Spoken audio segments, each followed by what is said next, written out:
36. I mean, 29 seconds. Show starts in 27 seconds. What are y'all about to do? What are y'all about to do? It's a show that we're about to watch. 19 seconds. Is it like the Travis Scott thing? No. Travis Scott's way better. 13 seconds. You hyped to watch that show. 9, 8, 7, Where you at? 5, Where you at, 3. So, okay. Haven't started yet. Well, it's about to start, but it didn't start yet. Join! Hurry up and join! Oh, it started! It started! It's a song. What's the song? I don't know. It's a Black Lives Matter song. Can I hear No! it? Can I hear it? No! Okay, fine. You want to hear it? I can put it.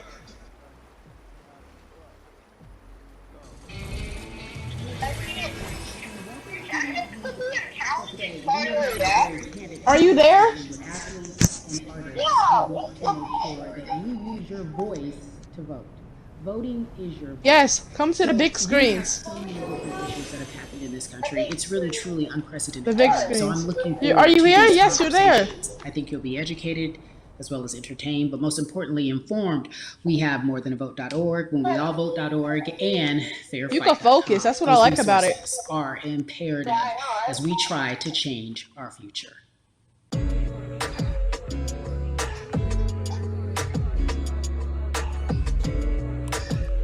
Yeah, la la. There's no way that we can talk about hip hop or even the fact that we want to talk about activism, black voter suppression, without bringing in this guy straight from Port Arthur, Texas. We are talking about Bunby. He is an activist, a scholar, and an all-around gentleman. Thank you so much for spending some time with us. Bun, I don't want to start heavy, but I guess I have to because that's where we are in the world today. It's heavy as hell. And when you think about what needs to happen in this country in terms of change, what's the first thing that you think of? Equality. That's pretty much the first thing that She comes wants to to mind. go. I don't right? know why she Black wants to people stay here. need to be seen as equals in this world. You know, we had to fight just to be recognized as a full citizen. She just wants to stay this here to country, get on and not, somebody's nerves. 3/5. The world is now seeing what we've known for so long in the culture and in the Hey, community. don't shut the door before I get The yelled one way at that we can again. fight is obviously voting. Talk to me about what voting means to you. I hear people all the time talking about one vote doesn't matter Bro, and that voting doesn't make a stop. difference. If that's true, why do they work so hard to suppress the black vote? Because they understand the power of the vote. And so it's time that black Bro, people collectively also understand the power of their vote.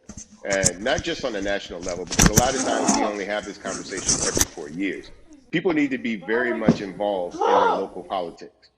They need to understand who their elected officials are, where they stand on issues that affect you. And you need to use your vote to either support the ones that care about you and your condition, or to elect people who do. A newer initiative that we're dealing with is educating felons, right? So in the state of Texas, if you're a felon, right, if you've been to jail or to prison, but you're no longer on probation or parole, you have the right to register to vote. Another thing that was just brought to my attention, there's an initiative called Orange, which is happening not just in Houston, but all over the country. If you're in jail currently during pretrial, but you have not been convicted, like you're still in jail waiting for your day in court, you are still eligible to vote. And you said something so key. They work so hard to hope that we stay uninformed, but more importantly, to suppress the black vote.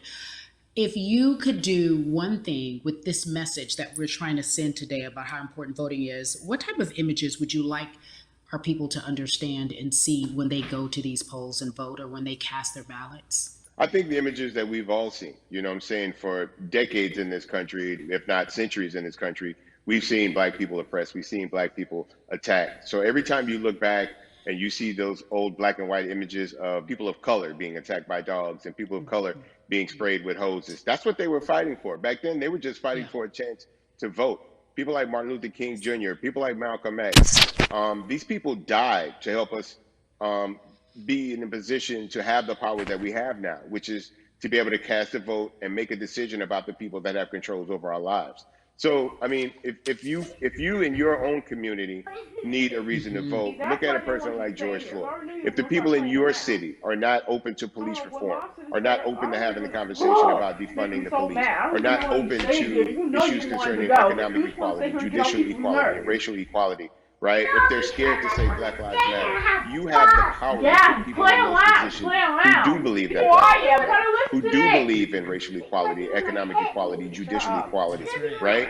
Who see us as human beings. And if the people in your community don't feel that way, vote them out. It's that simple. Just vote them out. We don't have enough time to sit around and hope that people change their minds. Yeah, but you point out something so important. We have the power. And that is in our vote, and that is with our voice, and that's how we use our voice. I think of where we are right now. People say this is a particular moment, but it is a movement, not just a moment, it is a movement. Why, in your opinion, was it George Floyd's death? Why was that the chosen brutality for people to say, oh my God, Black people are still oppressed in this country, and it is not fair? I think it's twofold, Carrie, and so many different encounters between people of color and the police, there simply is no proof of what happened in the interaction. And so what happens is in a court of law, it tends to lean towards the policeman's point of view, right? In this case, we saw very clearly what happened.